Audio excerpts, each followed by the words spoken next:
I do like Ryanair, but to be honest, I would fly with BA every day of the week. Every day of the week? If you want to fly every day of the week, become an air hostess, you fud. You've got the bouffant for it. Hello and welcome to the Glasgow podcast. Coming up this week.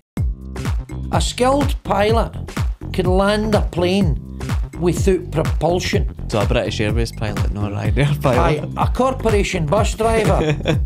Companies they've got official luggage now so that you don't get stung for when you try and put your bag in that square. Right. And one of them's called the Presswick bag you can get. The Presswick bag?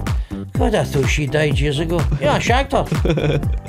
I'd love to have the confidence these folk can say, here mate, what the fuck's going on? Fucking put your seat No, back. but you can't fight, and you'd get leathered. I'd get leathered out. This week, we're talking about everything Ryanair, where I guess we would have to pay extra to sit next to each other. I would pay double to get you to fuck. So Michael O'Leary is a Ryanair dude. Yes, and it was Stelios was the EasyJet guy, but he tired of the airline business, grew a tash and became the Go Compare guy. He used to have a phone number up beside his EasyJet flight, didn't he? He used to have to phone for a ticket. So looking up and going, fuck, that's what I was needing. I'd no idea where to find that number. Come back! I've only got off the number. Fucking need to wait for him taking off again. For the last 4 digits. Says, fuck's sake, the number's only one side of the plane. But Stelios was a good guy because he was. I read an interview with him years ago, and he said the problem with in an aircraft in aviation is the amount you have to spend in safety. Safety's expensive, and he says, and whilst that's true, if you think safety's expensive, try an accident. I can't imagine Michael O'Leary saying that. It's like shitting yourself on a first date. You've had it. Shitting yourself on a first date? Aye. Like, if you have an accident, you've had it. There's no coming back. So, for instance, if an airline has an accident, it's very hard for them to pull back, like, do anything, really. Is it? You're not going to have a really bad accident and then... Well, Malaysia Airlines are still flying, I believe. The first one, MH370, went missing. Nobody knows what happened to it. MH17 was shot down. Aye. That was 10 years ago. So there's people still waiting at the airport going, it's been delayed a while. You know, I will never, ever, ever fly Ryanair unless I can't get a cheaper flight elsewhere. Right. They have revolutionised budget travel, and there's all these myths that come up saying you need to pay £1 for a shite and all that sort of stuff. You mentioned that £1 for a shite. Do you know the reason he was looking to take the toilets out? So you've got 3 toilets in a plane. One at the front, 2 at the back. Right. And he wanted to take the 2 toilets out the back and put 6 extra seats in. 6 extra seats. That's 200 people on a Boeing 737 in one toilet for 200 people, right? I mean, if that toilet backs up, I mean, that's just a flying shite bomb. I mean, that's disgusting. Back in the day, you probably don't remember this, it was really expensive to fly. I remember in 1991 or something, I had to fly from Glasgow to London, and it was a thing called British Midland Diamond Service, right? And the ticket, one way to London, was £230. Now, on the plane going down, right, because I'm just out of caves, they gave me a breakfast, right, and this was a la carte, man. I mean, a sausage and a bit of bacon and a hash browns, right, and a cup of coffee, right, and I was going, oh man, this is gourmet shit, right.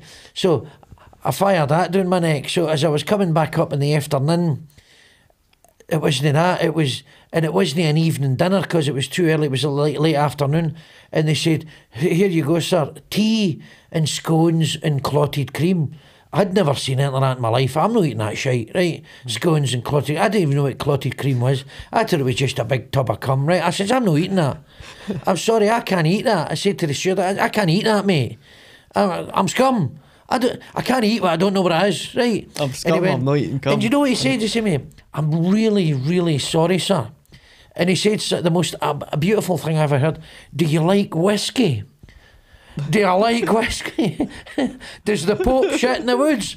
I went, of course I like whiskey. And he went, here you go, sir. And he gave me 4 miniatures of Balvenie. There you go. Because I didn't like muffins. Wow, you wouldn't get that in Ryanair. No, you wouldn't get that. You get charged top dollar for it. Genuinely, I didn't realise till recently that Michael O'Leary, I thought he... Michael O'Leary. I didn't realise he didn't own Ryanair. I thought he owned it. But he doesn't. It's the Ryan family. Huge. Oh, is that right? Aye, it's the Ryan family. I never knew that. Aye. So he came in. He must be an owner though. Well, he must have equity in it. I don't think he does. He gets a, so basically he came in the early 80s to Ryanair, and his first advice for the Ryan family in 1994, I think he was chief executive. They brought him in, right, was to close the company down because he's joking. No, it wasn't going anywhere. And then what they made him do is they sent him to America to spend time with Southwest Airlines. Southwest Airlines were the revolutionary of low-cost tickets. All right. And that's where he saw how to cut the cost. And he was the first person to introduce the Formula 1 formula of airlines. Right. Which is a 15-minute turnaround in planes. That's amazing. If somebody bulks on a carpet, you've had it. I mean, what happens? How are you going to clean bulk off a carpet? I mean, people get airsick. And see on the Ryanair flights, the seats don't get back. That's right. When I was getting Ryanair flights, I've had Ryanair flights and it's always 6 o'clock in the morning to go to Bournemouth to do gigs in Southampton or something, right?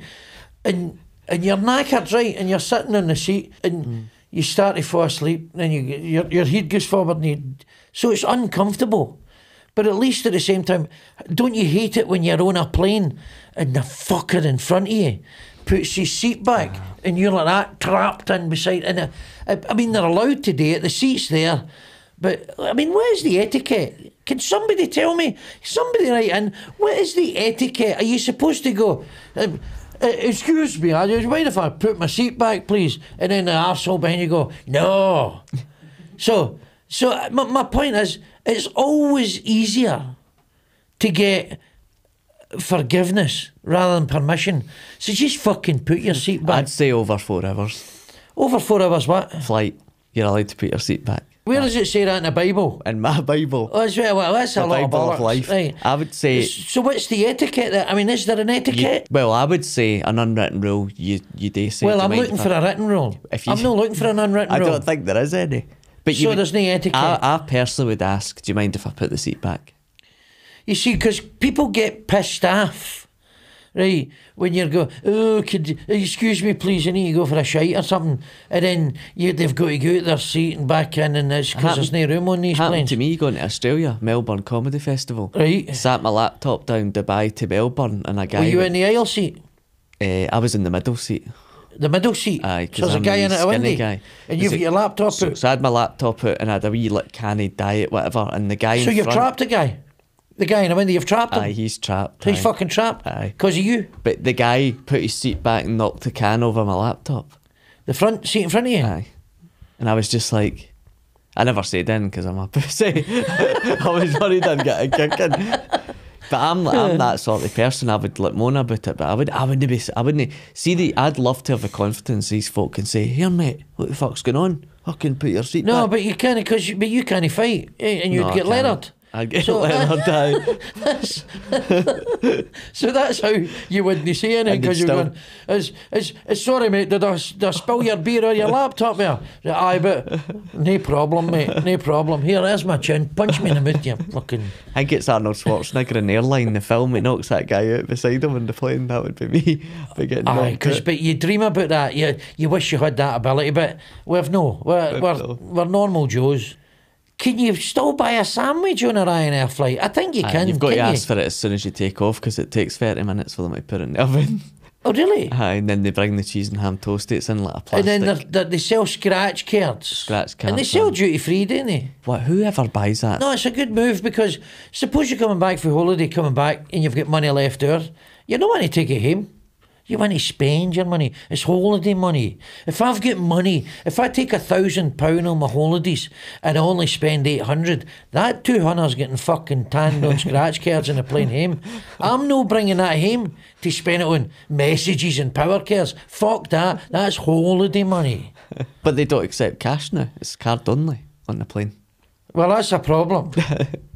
That's a problem. It's all the contactless, which I think is incredible that they can't get Wi-Fi, but you can... Can't get Wi-Fi, but they can fucking take your money off you. Michael O'Leary's no fucking daft. He knows his stuff. But the Irish in general, Dublin, when you go into Dublin and you go for a swally in the Temple Bar and you're with your missus, your girlfriend, you're going, hey, tiddly-tee, and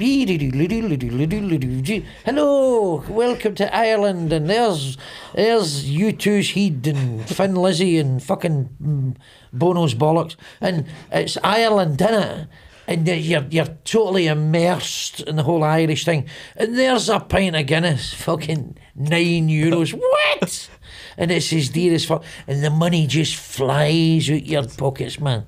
Flies out your pockets. I love nothing more than a weekend in Dublin. It's brilliant. Probably, but it costs a fortune. It does, and probably at one time, the pint would cost me on your flight. Do you know something? I think that's right. I remember I flew from Glasgow to Stansted for a £5. And I remember on the flight back, I was steaming the night before, and I was like, oh, I was dying. And the other guys are going, you're going to miss the flight. I says, it's only a fucking £5. I'll buy another one. It's only a £5 if you have no bags. We just had briefcases. It was just what, an overnight stay. And it fit in the... We just, in a pair of skiddies in the briefcase.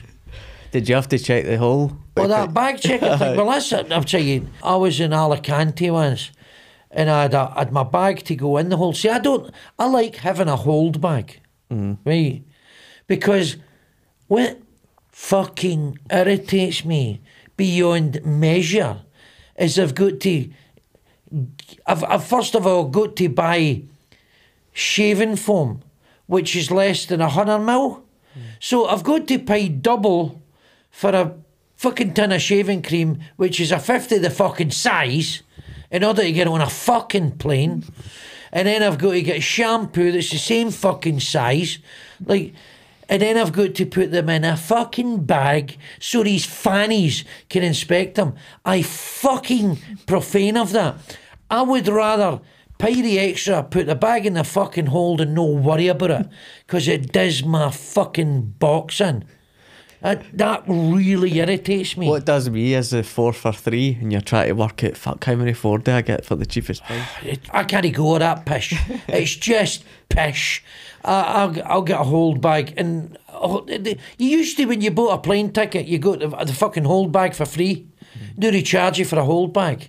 It's just shite, by the way. Have you ever seen them to go mental because their bag doesn't fit in it? Oh, they've got $45.99 it is.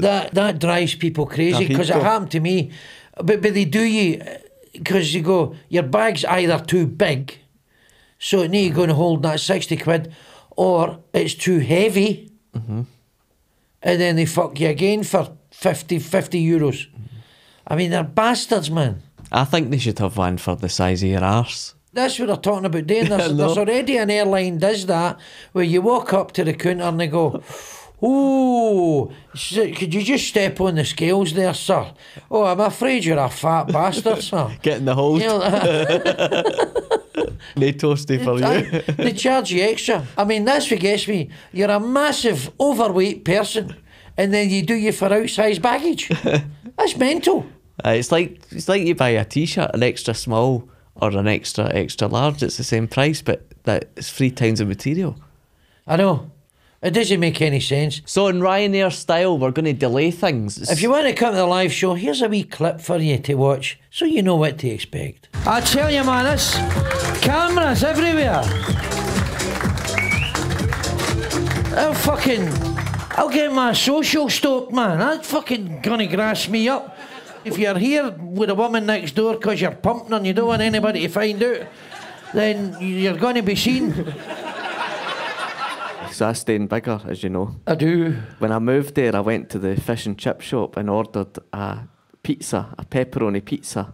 right? And they never even put it in the fryer. No. A deep fried pizza. Yeah, a deep fried pizza out of chippy. Whoa, slabbering like a poacher's dog, man.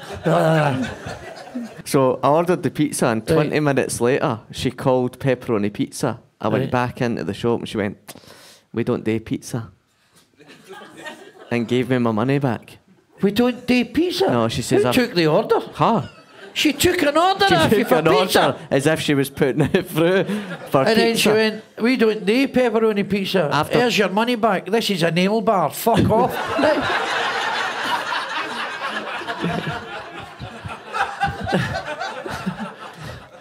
And then you go next door and you go, "No, here, Harry, we sell wax jackets and shotguns, because that's the sort of place you live in. All these fuckers with a barber jackets and a shotgun and a deed fox in their pocket." And remember, it's glesgadad.com for all ticket details. Airlines shaft you. The thing that gets me annoys, they seat you, don't they? So you check in and they give you a seat, whether you check in online or you check in at the check-in desk, and they give you a seat. And I remember I was on an EasyJet flight once, and I'm sitting in an aisle seat, and that's the seat they gave me. And then the stewardess comes up and says, "Excuse me, sir, would you mind moving your seat so that a family can sit together?" And I said, "No. Fuck you. This is the seat you gave me. If you wanted a family to sit together, you should all give them a fucking seat together. You're the arsehole that filled the plane, so fuck you." Did you say that to them? No, I just went, "No, I'm not moving. See, I would have moved. No, I'm not moving." Because you know I've got a problem with authority. Oh, You know I'm really anti-establishment. Anybody, any figure of authority, you know, I'm automatically going to become instant arsehole. When confronted with authority, I just get stuck into them. So Michael O'Leary, he once described pilots as glorified bus drivers. Well, that's frightening. That's frightening. Some overweight diabetic who drives a 61 is the same as a highly trained jet aircraft pilot. You're not comparing like with like. I'm sorry. Imagine he just says, "Well, I'll turn the engine off then and see how you like it." If you're in the air and you turn the plane's engines off, I've heard this before, it's bollocks. no, it's no. A plane can fly and be landed with absolutely no power. I don't agree with that. It's Because fucking physics. so how the fuck's planes disappeared and dived into the ground? Well, because maybe they never had anywhere to land, right? Right. If a plane runs out of fuel in midair, right, it's got, depending on the height and the speed, it's got anywhere between 50 and 70 miles to find a landing space. So if the both engines cut out, Yeah. it glides to Yes. in the comments, agree or disagree if that's the case. You could fucking look it up. It's science. As long as you keep the plane level, right? Aye, The but- wings and the vertical stabilisers at the back of the plane. So how can it And the come down? How horizontal can it come stabilisers. down then? What? How can it come down to land? Well, landing is a controlled fall from the sky anyway. Aye, but Landing then is just a controlled fall for the sky. When you come into land, what you're doing is you're cutting the powering the plane down, right? Until eventually so you're maybe 500 mile an hour up in the air. By the time you've landed, 180, 160 mile an hour when you land. But if you'd lost power, you're still able to land that plane without power. But the thing is, when it lands, the engine's going reverse. So would you not just go straight through? Well, that's part of the problem, right? That's part. A skilled pilot can land a plane without propulsion, without power. Can land it, no bother. So a British Airways pilot, not a Ryanair pilot. A corporation bus driver could probably freewheel it for a while. I got a flight from Los Angeles to Shanghai on Air China. I mean, that's a big flight. Oh, it must have been 11 and a half hours. 11 and a half hours. And it was the worst 11 and a half hours of my life. The worst 11 and a half hours of your life. Absolutely. Really? Aye, and I've sat through childbirth. It was like brutal. Just being honest, I was the only non-Chinese person Really? on this flight. Absolutely. How'd you know that?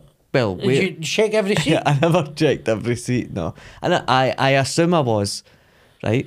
But what I didn't realise with cultural, because of their culture, what they do is they use the sick bags to clear their throat. So The whole plane. literally There was somebody the whole sitting way next to you. there's somebody Hawk knock. right, and then they serve the meal and they're eating the wings or whatever they're eating, right, and they're pinging the bones on the flare. Oh, that's disgusting. You could have done it in Ryanair. No, you You'd couldn't. never get a 15-minute turnaround with that. Fucking chicken bones and fucking bogies all over the place. I mean, that's disgusting. And then they were just like Well, that's coming out of Los Angeles. I mean, it's smog hell there. Is it no? I've never been there. it is a bit. I mean, so that's why is they're all China, holding their flame up. Because they're probably full of gunk for being in LA. and it was horrific turbulence. Just Horrific turbulence. aye. To the point that I actually said a wee prayer. Really? Aye, it was that bad. I flew from Singapore to Amsterdam. Right. And I don't mind going the other way because I'm normally stoned out my gourd going the other way. But coming back, when I was there, the Bay of Bengal, the turbulence was fucking unbelievable. By the time I was in an hour, I'd just, I don't know what I can do about it. I'm going to die. Going to get some whiskey. The problem is on the flight, the only whiskey they had was Johnny Walker Red Label. And you know what? I'd rather drink the contents of a sick bag somebody had hocked up their phlegm in than drink Johnny Walker Red Label. That's just my personal thing. I prefer Johnny Walker Black Label. And if I can get it, Blue Label. Now you're talking. What do you mean if you can get it? It's still in your house. I'm eyeing it up. I do have, it's true, I do have some Johnny Walker Blue Label at home. That's right. You might only have one cardigan, but you've got a variety of whiskies. I do. I've got some Glen Farkless, 25 years old. And it's lush. I'm off a drink anyway. I know, you're daft enough, son. You do need to stay off a drink. It's no good for you. So the other thing that O'Leary's hit out at is Boeing, in terms of they've been delivering planes, because Ryanair, unlike other airlines, they actually own their planes. They don't they lease some of them, but they predominantly own them, and they've got a fleet of nearly 1,000 planes. They've got a lot of planes, which is incredible.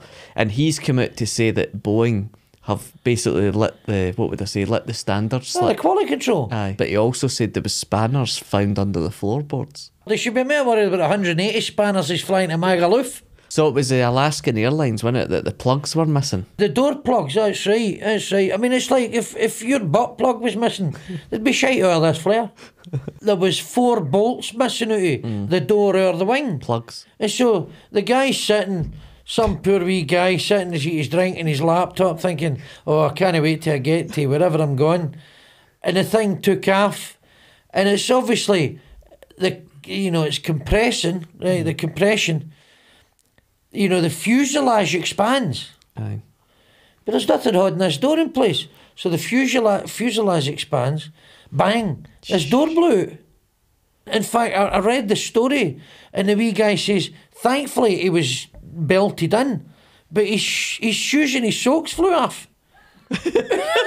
His shoes and his socks and all. Fucking hell. And he gave himself a wedgie. His buzzer up at his neck. Right. When it gets sucked, he was getting fucking sucked out the plane. His shoes and his socks get fucking sucked off his feet. And there's some wee guy in a fishing boat, pair of Skechers. What the fuck's that? Where did that come from?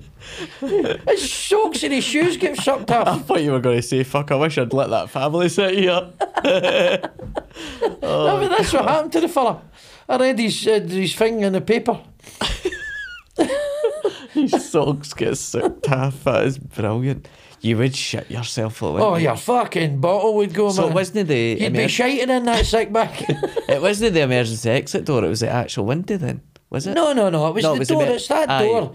The way they say, in the event of an accident, you're sitting there pushed out your nut, fucking freaking out, man. You think you could die? I'll have the presence of mind to go, hold on, everybody, I'll open it. Fuck off. Are you willing to help in an emergency situation? No, I'm not good. I'm not good in an emergency. No, forget it. I'll be screaming, we're all going to die.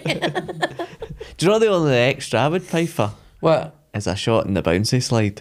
No, I never want to have a shot in a bouncy slide because it presupposes that if that's engaged, something terrifying has happened before it. By the time the bouncy slide came out, I would fly off the end with the amount of shite that's came up my back. If you landed at Glasgow Airport and they said, right, you can take the steps or you go down the bouncy slide for a tenner, we get to charity, I'd go down the bouncy slide. Aye, I'll do that. Aye. Do you not hate that in planes when folk just got up before the wee guys don't switch the belt sign off? They start getting all the stuff. I don't mind that. What I saw, I was on a plane and they were on the runway, just about to take off, and this arsehole behind me stood up and opened the overhead locker. And I was sitting right in front of the stewardess, was right there looking back the way. The guy's got headphones on. And the stewardess going, sir, this arsehole. I mean, that thing's ready to rock, and the momentum would have threw him right down the plane. And the mentality. Amazingly, he sat down in time. He sat down. See, about 6 months ago, we were, as you say, we were ready to just know how you go and power the engines. Aye. So he powered the engines. So we were in London City coming back from Edinburgh, and at London City, it's a little airport with a little runway. So what happens is the plane sits and it roars the engines to build it up, and then it fucking goes, right? Like one of these fighter jet things, right? Well, hardly, right? Hardly. But I we were pulling 9 Gs. So it was shaking away, ready to go, and then the pilot, the engines cut out, and he went, sorry, we need to abort. There's a thunderstorm coming over. And literally within 30 seconds, just what I love is they pounding rain. They go, and they're so posh. British Airways pilots are so posh. And what happened was, they go, this is the captain speaking, so you're fucking ready to go, man, you're going, oh, right. And then he just powers down and says, sorry about that, there's a thunderstorm coming over, we'll have to abort. And then 30 seconds later, shall we have another go? Yourself, big man. And there's something about that posh voice. Reassuring. Imagine you heard my voice. All right, strap yourselves in. No. Get your sick bags out. No. Reassuringly posh pilot. He's probably ex-RAF. Probably bombed everybody from fucking Belize to Afghanistan. He knows his way about. Hey, good afternoon. Probably only got one leg that works with the gout. I say, good morning. This is Major Timkins here. Yeah, strap yourselves in. Flight time to Glasgow, 14 months. Boom. Up you go. Brilliant. Does autopilot take off and land? As far as I am aware, modern aircraft can take off and land without a pilot controlling it. They can take off and they can land remotely, just like these drones they've got. But nobody's going on a plane without a pilot. No. Nobody's going on a plane without a pilot. Because what's going to happen is people will fly in a smaller planes or drones or be electric fucking things or electromagnetic things. I mean, that's the future. And there'll not be a pilot, but be just some arsehole sitting in front of a computer screen with a Van Halen fucking t-shirt on. You know what I mean? And a pot noodle waiting to cool down and go, right, let's get these fuckers up in the air. Used to be an Asda delivery driver. I know. Yeah, a glorified brush. In fact, he's on Twitch. Watch me flying this plane on Twitch. Everybody giving him £3. Well, that's the end of this episode, and this episode has finished on time. And before we go, here's a top rated clip from last week. Dad, the guy in the pub, he says he can get us one of the dodgy fire sticks. Dodgy fire stick? Nah, I've got a kitchen drawer full of candles. Fuck off. Now remember, if you enjoyed this, please tell all your friends, give us 5 stars on your podcast platforms, or give us a shout out on YouTube, and remember to subscribe and hit that bell button. If you enjoyed us, tell all your friends, but if you didn't, fuck off.